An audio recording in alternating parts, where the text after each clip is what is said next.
Abra sua Bíblia comigo, por gentileza, no livro de Atos dos Apóstolos, capítulo 1. Atos dos Apóstolos, capítulo 1.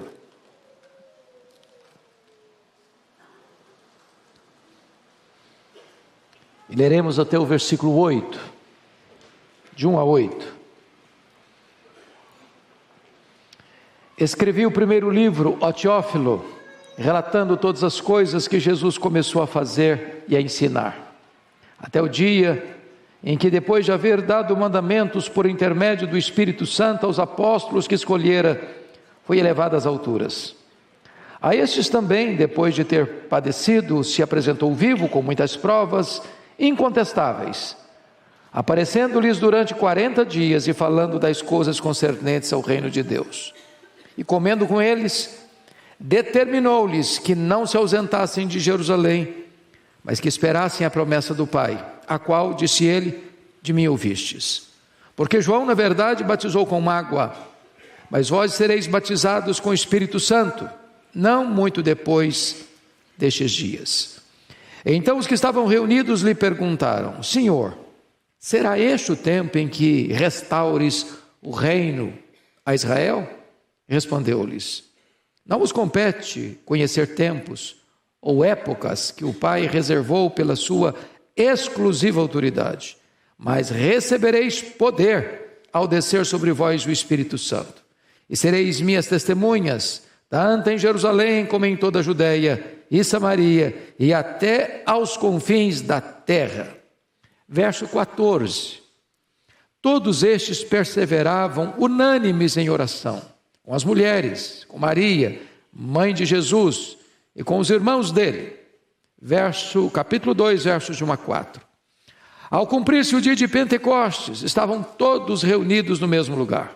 De repente, veio do céu um som, como de um vento impetuoso, e encheu toda a casa onde estavam assentados.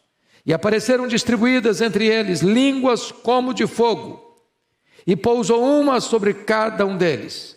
Todos ficaram cheios do Espírito Santo e passaram a falar em outras línguas, segundo o Espírito lhes concedia que falassem. Agora, meus amados, vamos ler versos de número 37 e 38. Ouvindo eles estas coisas, compungiu-se-lhes o coração e perguntaram a Pedro e aos demais apóstolos: que faremos, irmãos? Respondeu-lhes Pedro: arrependei-vos e cada um de vós seja batizado em nome de Jesus Cristo para a remissão dos vossos pecados, e recebereis o dom do Espírito Santo, pois para vós outros é a promessa, para vossos filhos, para todos os que ainda estão longe, isto é, para quantos o Senhor nosso Deus chamar. Com muitas outras palavras, deu testemunho e exortava-os, dizendo: salvai-vos desta geração perversa. Então os que aceitaram a palavra foram batizados, havendo um acréscimo naquele dia de quase 3.000 pessoas. Amém. Eu quero conversar um pouco com vocês hoje sobre o poder do Espírito Santo na vida da igreja. Meus irmãos, o contexto é de que os discípulos de Jesus, antes da ressurreição de Cristo e antes do derramamento do Espírito, estavam trancados, com medo dos judeus. O sentimento que tomava conta deles era um sentimento de pavor, era um medo de perseguição, era um medo que tivesse o mesmo destino que Jesus Cristo teve, ser pregado numa cruz. E eles estavam, portanto, acovardados. Mas de repente, Jesus triunfa sobre a morte. Seu túmulo é aberto. A morte é vencida. E Jesus Cristo aparece para eles durante 40 dias, dando irrefutáveis provas da sua ressurreição. Depois então Jesus vai para o Monte Olival, para o Monte das Oliveiras, acompanhado de 120 discípulos. E ali, na presença deles, Jesus é levado às alturas. Mas antes de ser levado às alturas, Jesus diz a eles: permanecei na cidade. Permanecei na cidade, aguardando a promessa do Pai. Permanecei na cidade, até que do alto sejais revestidos de poder. E então começa essa busca pelo Espírito Santo, pelo poder do Espírito Santo. Eu quero aqui hoje destacar algumas verdades magnas desse texto para o nosso enlevo e edificação. Primeiramente, esse texto traz para nós a promessa do Espírito Santo. Confira comigo o versículo 4. E comendo com eles, determinou-lhes. Notem, Jesus não pede, Jesus não sugere, Jesus determina. E determina o quê? Que não se ausentassem de Jerusalém. Com que propósito? Que esperasse a promessa do Pai. Que promessa? A promessa que o próprio Jesus tinha dado a eles. Que promessa é essa? A promessa que eles seriam revestidos com o poder do Espírito Santo. Esta promessa foi dada pelo profeta Joel. E haverá depois que derramarei do meu Espírito sobre toda a carne. Vossos filhos, vossas filhas profetizarão. Vossos jovens terão visões. Vossos velhos sonharão. Até sobre os servos e sobre as servas eu derramarei do meu Espírito naqueles dias. O profeta Isaías, nesta mesma linha de pensamento, diz que Deus derrama água sobre o sedento, torrente sobre a terra seca, derrama o seu Espírito sobre a sua posteridade e a sua bênção sobre os seus descendentes. E agora os discípulos deveriam aguardar o cumprimento dessa promessa. Essa promessa é segura, porque quem está prometendo não é homem para mentir, é o Deus poderoso. Ele fala e cumpre o que diz. Esta promessa é abundante, porque ele fala de um derramamento do Espírito, de algo grande, profuso, caudaloso, extraordinário, dessa realidade que a igreja está buscando. Porque talvez você diga: bom, mas isso foi lá para o passado. Mas Pedro se levanta, depois que o Espírito Santo é derramado, e responde assim: esta promessa é para vós. Esta promessa é para os vossos filhos. Esta promessa é para aqueles que ainda estão longe. Esta promessa é para quantos o Senhor nosso Deus chamar. Esta promessa é para a igreja presbiteriana de Pinheiros. Esta promessa é para você, é para mim, é para nós. Nós podemos aguardar legitimamente um derramamento do Espírito Santo de Deus. Agora notem vocês que esse derramamento do Espírito Santo deve ser resultado de uma espera obediente. Versículo 4 diz que o Senhor determinou que não se ausentassem de Jerusalém. E era o último lugar do mundo que eles gostariam de ficar. Esses discípulos, todos eram galileus. Não eram da Judéia. Jerusalém fica na Judéia. Eles eram lá do norte, da Galileia. Jerusalém era o lugar onde eles viram a perseguição, onde eles viram Jesus ser preso, onde eles viram Jesus ser crucificado. Era um lugar perigoso e ameaçador para eles. Mas é nesse pivô da perseguição que Jesus: fiquem aqui em Jerusalém, permaneçam aqui. E permaneçam aqui até quando? Até que do alto sejais revestidos de poder. Está lá em Lucas 24, 49. Então, esta promessa do derramamento do Espírito requer da igreja perseverança e obediência. Nós estamos sendo convocados para o dia 12, para um dia inteiro, para buscarmos ao Senhor e buscarmos este reavivamento. Deus já se manifestou muitas vezes, em muitos lugares, de muitas maneiras extraordinárias.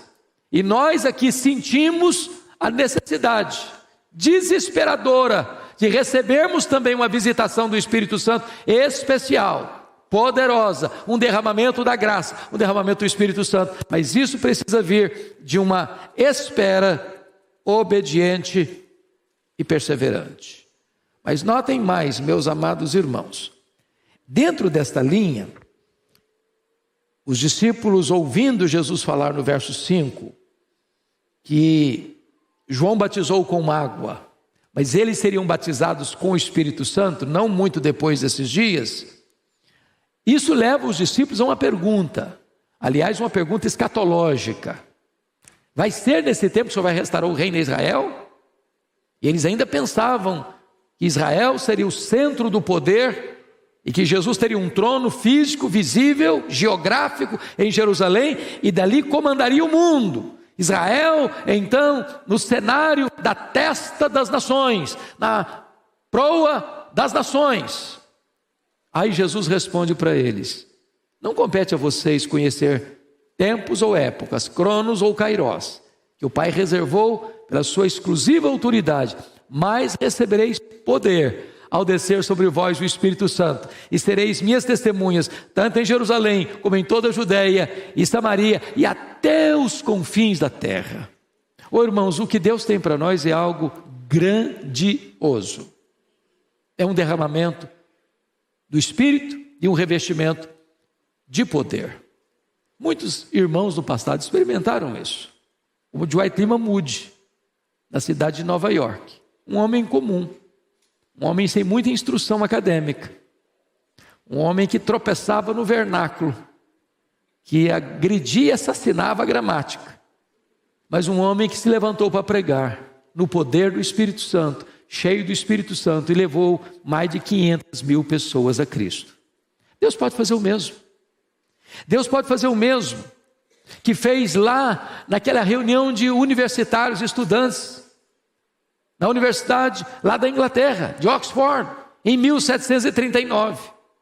E a igreja da Inglaterra estava fraca, vazia, sem viço, sem entusiasmo, rendida ao liberalismo, rendida a uma vida moral completamente reprovável, e de repente o Senhor visita aqueles estudantes, e aquela universidade se transforma no epicentro do avivamento, e o avivamento percorre a nação inteira, reaviva a igreja, restaura inclusive politicamente a nação. Deus pode fazer de novo, Deus pode fazer outra vez, é promessa dele, é promessa segura dele. Precisamos desse poder para sair da especulação teológica para o campo da ação missionária. Tem muita gente hoje na igreja discutindo correntes, se é essa, se é aquela, se é essa posição, se é aquela outra posição, gasta o tempo todo discutindo. Vai ser nesse tempo que o Senhor vai restaurar o reino em Israel? Jesus, não, saia dessa agenda, saia dessa agenda de discussão. Vamos passar para a segunda fase. Vocês precisam agora entender que vocês vão receber poder, não é para discutir, é para ser testemunha, é para trabalhar, é para ir além das fronteiras de Jerusalém, é para entrar lá na Samaria, onde tem mágoas e dores para serem tratadas, perdoadas e resolvidas. Vocês precisam ir além fronteiras, até os confins da terra. É para essa agenda missionária que o Senhor quer reavivar a sua igreja. O tempo urge e as nações precisam ouvir o Evangelho de Cristo. Mas, amados irmãos, notem comigo o segundo ponto desta mensagem. Primeiro é a promessa. Vamos ver o segundo lugar, a busca do Espírito Santo. Pouse os olhos comigo no verso 14 agora. Aqueles 120 que estavam lá no Monte das Oliveiras, quando Jesus ascendeu aos céus, recebendo de Jesus esta ordem, esta determinação, permanecei na cidade, até que do alto sejais revestidos de poder, ou permanecei na cidade, até que sejais batizados com o Espírito Santo. O que eles fizeram? Você pode ler o 14 comigo, todos nós, vamos juntos? Todos estes perseveravam unânimes em oração, com as mulheres, com Maria, mãe de Jesus, e com os irmãos deles. Então vejamos algo aqui. Primeira coisa, eles obedeceram. Onde tem obediência, tem bênção. Segundo, notem comigo, a unanimidade na oração, todos. Tem 120, não tem ninguém puxando para trás, jogando contra o patrimônio. Não, isso não adianta. Olha, Jerusalém não é lugar de identificar, vamos embora. Nós moramos na Galiléia, vamos voltar para a Galiléia, aqui é perigoso para a gente. Vamos embora. Não, todos. É preciso ter unanimidade. É preciso ter um só coração, uma só mente. Concordância. Segundo lugar, todos perseveravam. Note que Jesus não disse, orem um dia, uma semana, um mês. Não, a ordem foi essa: permanecei na cidade até que do alto sejais revestidos de poder.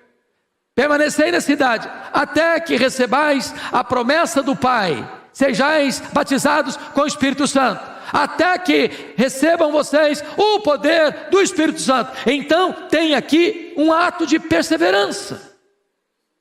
Eu não sei quanto tempo o Senhor vai requerer de nós nessa busca e nessa perseverança, mas uma igreja que quer avivamento, ela persevera até que. Lá em Quacisabanto, presbítero Fernando Cera, quando começou a orar por avivamento, em 1966 o avivamento chegou, mas eles oraram 12 anos. 12 anos. Lágrimas, choro, confissão de pecados, conserto e acerto de vida. E o Senhor sabe a hora certa, o tempo certo de se manifestar. Mas é necessário que haja unanimidade, é necessário que haja perseverança. E vejam vocês que houve concordância na oração. Todos perseveraram unânimes em oração. É uma só voz, é um só desejo, é uma só causa, é um só propósito. Ninguém está buscando outra coisa. Não queremos riqueza, não queremos influência política, não queremos influência social. O que nós queremos é a promessa do Pai, é o batismo com o Espírito, é o revestimento de poder, é a manifestação de Deus entre nós. Todos eles querendo uma mesma coisa, com perseverança, com unanimidade. E Deus se manifesta. Eu acho que vocês já ouviram acerca do despertamento de Deus que aconteceu na Romênia, 1989. A Romênia viveu muitos anos debaixo de um governo carrasco, um ditador cruel, chamado Ceausescu, oprimindo aquele povo. E ali Deus fez um milagre muito lindo e extraordinário, que começa no dia 15 de dezembro de 1989, quando a polícia de Ceausescu cercou a casa de um pastor de uma igreja reformada, pastor Toderic, na cidade de Timisoara, para expulsá-lo da cidade. Os 80 membros da igreja fizeram um cordão de isolamento ao redor da casa do pastor e impediram que a polícia o expulsasse da cidade. A polícia buscou reforços. Os crentes da cidade se uniram. Um jovem da igreja batista comprou velas e as distribuiu na boca da noite. Quando a polícia chegou com reforços, com armas pesadas, as velas estavam acesas. Todos os crentes da cidade de Timisoara estavam reunidos ao redor daquela casa. A polícia começou a atirar, impiedosamente. Deram um tiro na perna desse moço, batista. Tiveram que correr com ele para o hospital para amputar a perna dele, que estilhaçou a perna dele. Quando ele estava no seu leito de dor, chorando de dor, alguém se aproxima e pergunta: você está arrependido, meu filho? Ele disse: não, eu perdi uma perna, mas eu acendi a primeira vela. Naquela mesma noite, uma jovem da Assembleia de Deus saiu gritando a plenos pulmões nas ruas de Timisoara: Deus existe, Deus existe, Deus existe, liberdade, liberdade, liberdade. Aquele grito encontrou ouvidos em toda a nação. 10 dias depois, 25 de dezembro de 1989, tinham mais de 100 mil pessoas na capital da Romênia, sob a liderança dos pastores, gritando a plenos pulmões: Deus existe, Deus existe, Deus existe, liberdade, liberdade, liberdade. Naquela noite Ceausescu caiu, a Romênia ficou livre. O evangelho pode prosperar naquela nação. Meus amados, nós ansiamos ardentemente que a Igreja Presbiteriana de Pinheiros, numa só voz, com um só coração, clame aos céus por um poderoso reavivamento espiritual. Mas agora vejamos um outro ponto. falamos da promessa, falamos da busca. Agora vejamos, por favor, como é que foi este derramamento do Espírito. Veja comigo o capítulo 2, versos de 1 a 4.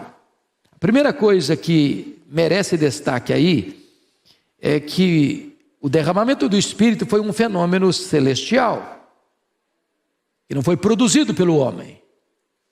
Às vezes o homem é tentado a querer substituir a obra do Espírito Santo pela obra do homem, né? A gente quer criar um fato, a gente quer gerar uma emoção, a gente quer simular um avivamento, mas não tem como. Vejamos, ao cumprir-se o dia de Pentecostes, estavam todos reunidos no mesmo lugar. De repente, veio do céu um som, como de um vento impetuoso, e encheu toda a casa onde estavam assentados. Veja que não tem postura sagrada. Eles não estavam de joelhos, não estavam de pé, estavam sentados. Pentecoste quebra algumas barreiras, né? Se você percebe nesta reunião, quem é que está lá? Está lá Maria, mãe de Jesus. Estão lá os irmãos de Jesus. Está lá Pedro, João, André, Tiago, os demais apóstolos, as mulheres da Galileia. Não consta no texto que nenhum deles recebeu uma porção maior do Espírito Santo que outros. Homens e mulheres revestidos com o mesmo poder. Não tem postura sagrada, estavam sentados, não estavam ajoelhados nem de pé. E apareceram distribuídas entre eles, versículo 3, línguas como de fogo, e pousou uma sobre cada um deles. E daí escrito, e todos ficaram cheios do Espírito Santo. Todos. E passaram a falar em outras línguas, segundo o Espírito lhes concedia que falassem. Eu destaco aqui algumas coisas importantes. Primeiro, não é algazarra, é um som. Segundo, um vento impetuoso. E vento é um símbolo do Espírito. Aliás, na língua hebraica e na língua grega, a palavra Espírito e a palavra vento é a mesma. Um vento impetuoso. E aí diz o texto que línguas como de fogo. O fogo é um dos símbolos do Espírito, assim como o vento é um símbolo do Espírito. As duas maiores forças da natureza, o vento e o fogo. Ambos vêm. E diz a Bíblia que essas línguas como de fogo pousa uma sobre cada um deles, ou seja, ninguém recebeu mais, ninguém recebeu menos, todos foram revestidos, todos receberam os mesmos símbolos, os mesmos sinais do Espírito Santo. E todos ficaram cheios do Espírito Santo. E começaram a falar em outras línguas, dialetos, fazendo uma viagem na contramão de Babel. Se Babel foi um lugar de confusão, o Pentecoste foi um lugar de esclarecimento. Todos ouviam, todos entendiam na sua própria língua. E aqueles crentes foram revestidos com o poder do Espírito Santo. Irmão, quando a igreja está cheia do Espírito Santo, ela sabe que está, e as pessoas que convivem com ela sabem que ela está. Há um diferencial. E vejam vocês que o derramamento do Espírito Santo vai mostrar para nós que os milagres acontecem, mas eles não são o centro do avivamento. Em tempos de avivamento, Deus faz milagres. Na história dos avivamentos, aconteceram fatos extraordinários. Aqui é o fenômeno das línguas, que atrai a multidão. E o que todo mundo está impressionado é que cada um escuta, não é uma língua esquisita, é dialecto. A língua grega, a palavra grega é dialeto. É uma língua que tem vernáculo, nesse caso aqui. Então é um fato extraordinário, porque não há necessidade de ninguém interpretar nada, porque cada um entende a sua própria língua. É um fato milagroso que está acontecendo. Ajuda a multidão. Agora, qual foi o resultado do milagre na multidão? 3 resultados. Primeiro, confira comigo o versículo 12 do capítulo 2. Todos atônitos e perplexos e interpelavam uns aos outros. O que quer isto dizer? Primeiro resultado, primeira reação foi ceticismo. O que quer isso dizer? O que está acontecendo? Eles não entenderam. O milagre está aí, eles não estão sabendo discernir o que é. Segundo resultado, confira aí comigo, preconceito, versículo 7. Estavam, pois, atônitos e se admiravam, dizendo: vede, não são porventura galileus todos esses que aí estão falando? Preste atenção nisso. Aqui na Judéia, no sul, onde está Jerusalém, os lá do norte da Galileia eram tidos como gente de segunda classe. Era gente desprezada. Desculpe da expressão bem chão. Era a ralé da sociedade. E então, aqui os judeus estão olhando esse fenômeno extraordinário, vendo coisas extraordinárias que eles não sabem explicar, e dizem: ah, são galileus, são galileus. Terceira reação, zombaria. Confira aí comigo, por gentileza, versículo 13. Outros, porém, zombando, diziam: estão embriagados, estão bêbados. Então preste atenção numa coisa. O milagre abre caminho para o Evangelho, mas o milagre não é um substituto do Evangelho. Equivocam-se aqueles irmãos que buscam o milagre pelo milagre. O milagre é uma manifestação do poder de Deus, mas quando o avivamento vem, não é um milagre que transforma pessoas. O que transforma as pessoas é a pregação do Evangelho de Jesus Cristo, nosso Senhor. É por isso que Pedro se levanta e prega, e eu vou examinar daqui a pouquinho essa pregação. E ao pregar o Evangelho, cerca de 3.000 pessoas foram salvas naquele dia. Então, amados irmãos, vamos ver um outro fato muito importante. Aqui no versículo 4 é importante destacar. Você pode ler o versículo 4 comigo? Vamos juntos de novo? Todos ficaram cheios do Espírito Santo e passaram a falar em outras línguas, segundo o Espírito lhes concedia que falassem. Então, chamo a atenção para vocês nesse ponto, que a experiência do enchimento do Espírito Santo foi uma experiência pessoal. Imaginem vocês, os 120 reunidos, e de repente o Espírito Santo vem, pousa sobre Pedro, sobre João, sobre Maria, e os outros ficam à parte, sem saber o que é isso, sem experimentar nada. Talvez frustração, talvez ciúmes, talvez disputas, contendas. Eu quero dizer para você que o Espírito Santo é derramado e visita criança, adolescente, jovem, velho, homem, mulher, líderes, liderados. A bênção é prometida para todos. É para você, é para mim, é para nós. Mas eu quero tratar agora, em quarto lugar, falamos da promessa, falamos da busca, falamos do derramamento. Vamos olhar agora, irmãos, algo muito importante. Como é que é a pregação de uma igreja revestida com o poder do Espírito Santo. Eu quero destacar aqui algumas características da pregação de Pedro. Em primeiro lugar, é uma pregação cristocêntrica quanto à sua essência. Olha comigo, por gentileza, no capítulo 2, no versículo 22, 23 e 24. Você pode ler em voz alta comigo esses 3 versos? Vamos juntos? Varões israelitas, atendei a estas palavras. Jesus, o Nazareno, varão aprovado por Deus diante de vós, com milagres, prodígios e sinais, os quais o próprio Deus realizou por intermédio dele entre vós, como vós mesmos sabeis, sendo este entregue pelo determinado desígnio e presciência de Deus, vós o matastes, crucificando-o por mãos de iníquos, ao qual, porém, Deus ressuscitou, rompendo os grilhões da morte, porquanto não era possível fosse ele retido por ela. Entendamos isso, meus amados irmãos. A pregação de avivamento, ela é centrada em Cristo. Em Cristo. João, o evangelista, Lucas está retratando aqui a morte de Cristo, a ressurreição de Cristo.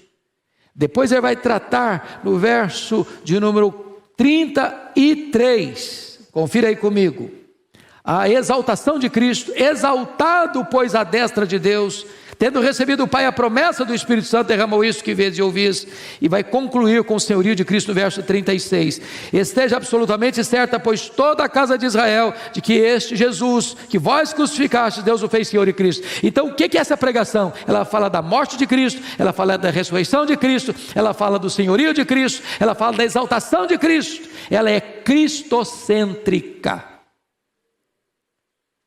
Dr. J. Packer, considerado o maior teólogo do século XX, disse o seguinte, que o ministério do Espírito Santo é o ministério do holofote. Ele não vem para falar dele mesmo, ele vem para exaltar Jesus.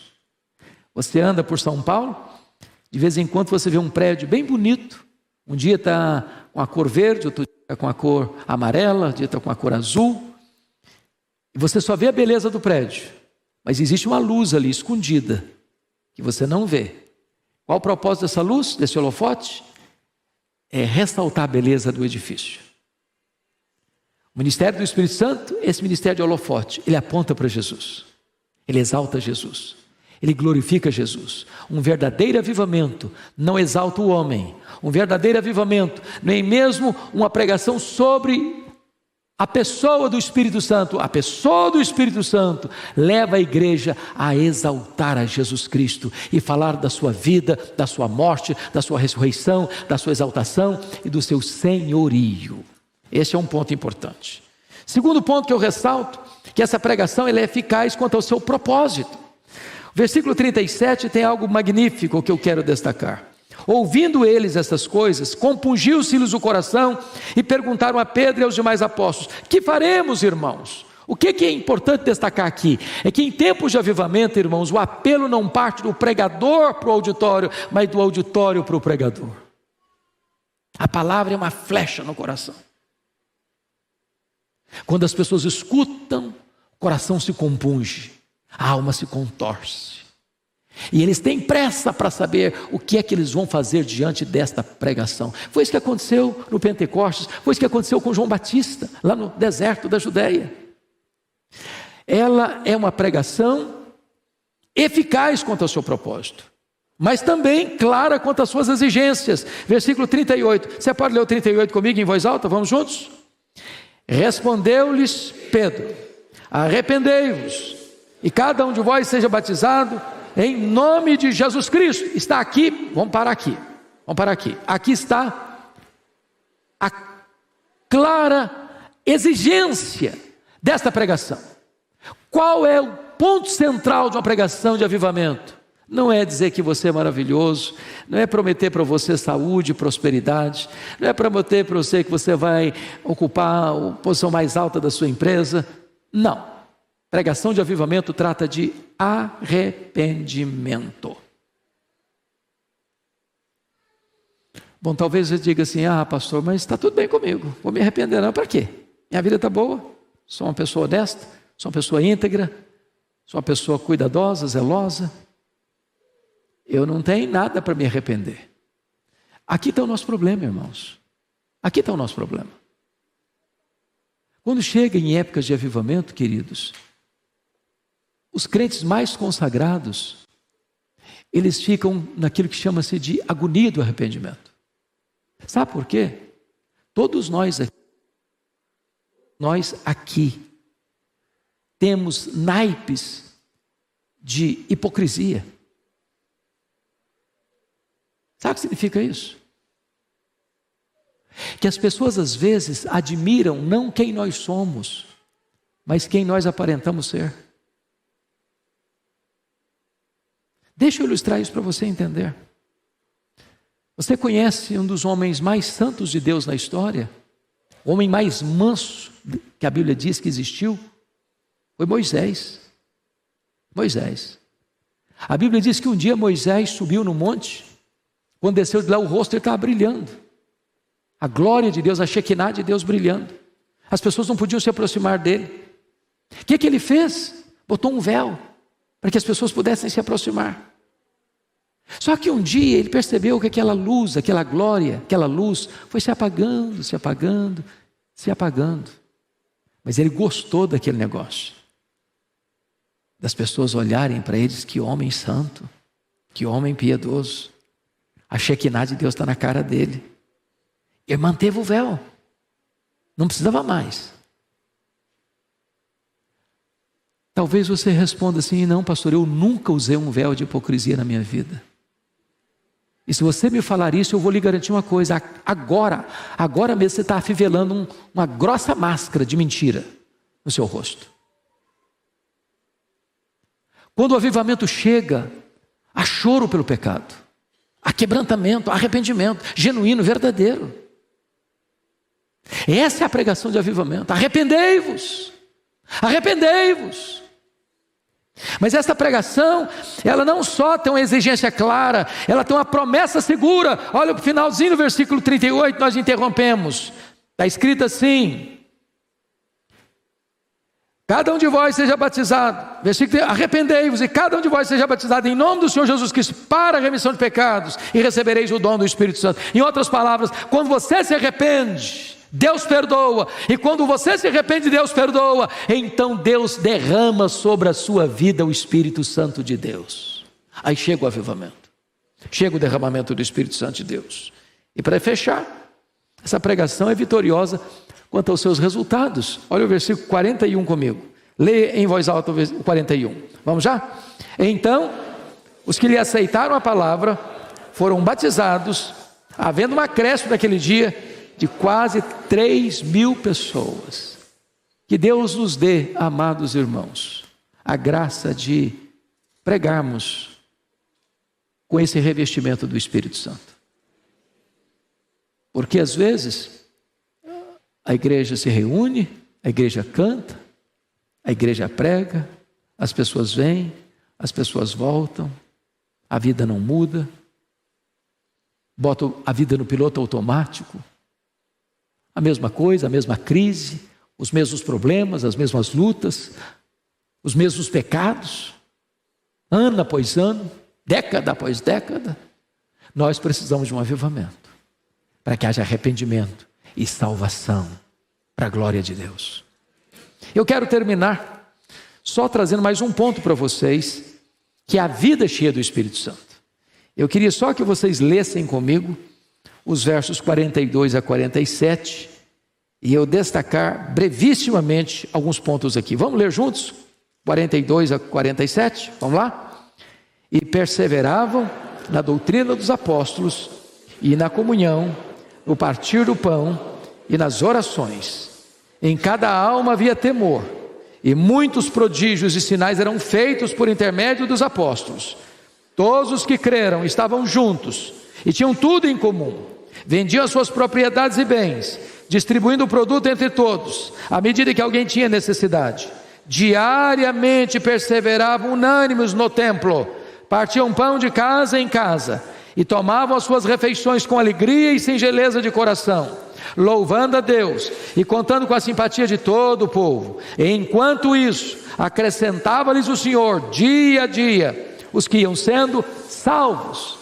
Esta é a realidade de uma comunidade que recebeu um avivamento espiritual. Destaco aqui então 6 coisas, apenas mencionando-as. Essa igreja passa a ter compromisso com a palavra, doutrina dos apóstolos. Segundo, essa igreja passa a ter profundo comprometimento com a oração, perseverava nas orações. Terceiro, essa igreja tinha profunda comunhão, tudo em comum, se reuniam e eles se alegravam juntos. A igreja era uma só família, comunhão fraternal. Quarto, essa igreja adora a Deus com entusiasmo, adorando ao Senhor.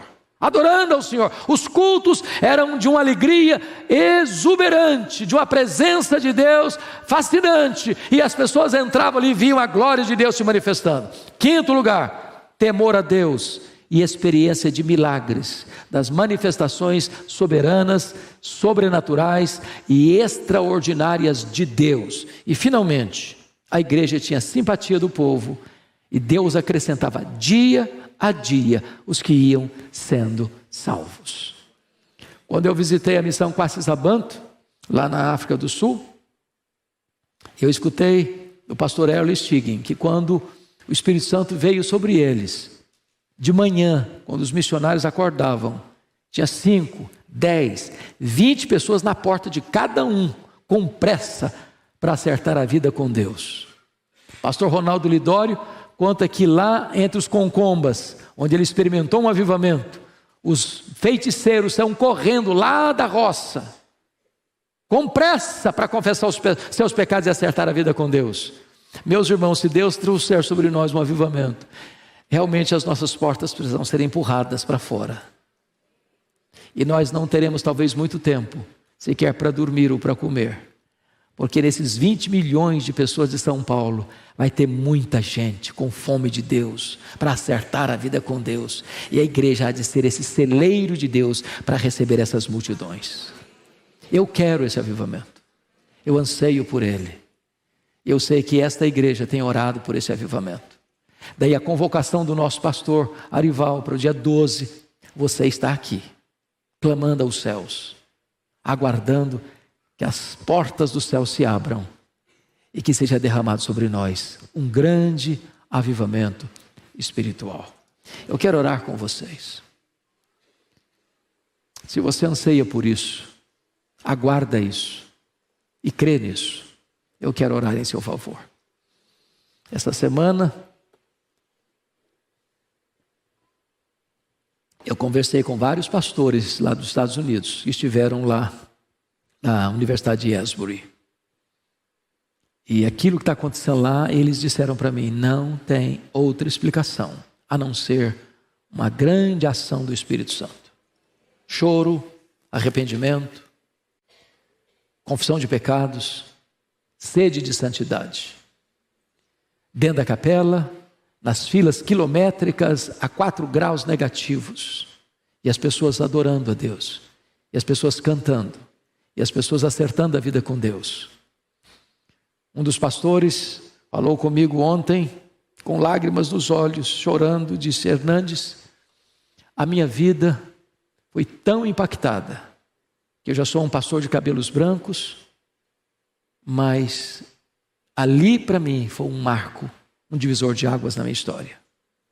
Estava voltando para casa de carro, e ele disse que ele sentiu uma alegria tão grande, parecia que o coração ia pular do peito dele.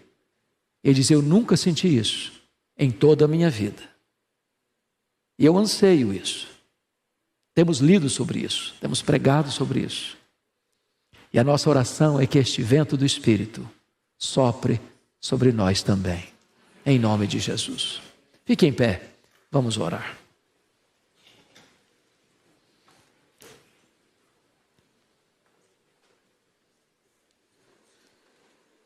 Ó Deus, nós lemos na Tua palavra hoje que o avivamento é uma promessa, que o avivamento deve ser uma busca, que o avivamento é uma obra Tua, e quando ele chega, a igreja se levanta para pregar, e quando a igreja experimenta, há uma mudança radical na sua dinâmica, na sua vida, na sua agenda. Deus, nós não queremos nada estranho. Nós não queremos nada que a Tua palavra não nos prometa. Nós não queremos ir 1 centímetro além da Tua palavra. Porém, não queremos ficar 1 centímetro aquém do que ela nos ensina. Tu sabes, Deus, a necessidade da Tua igreja. A necessidade do meu coração, do coração de cada irmão e irmã que está aqui e daqueles que nos acompanham. O que nós pedimos, Senhor, não te vás, fica conosco, volta o teu rosto para nós, por amor do teu nome, fenda os céus e desça, inflama o nosso coração como o fogo inflama os gravetos, incendeia a nossa alma, não com fogo estranho, mas com estas chamas do Espírito Santo, para que o nosso coração seja purificado, para que a nossa alma seja aquecida, e para que este fogo, Senhor, se alastre para muitos outros lugares. Assim oramos, em nome de Jesus.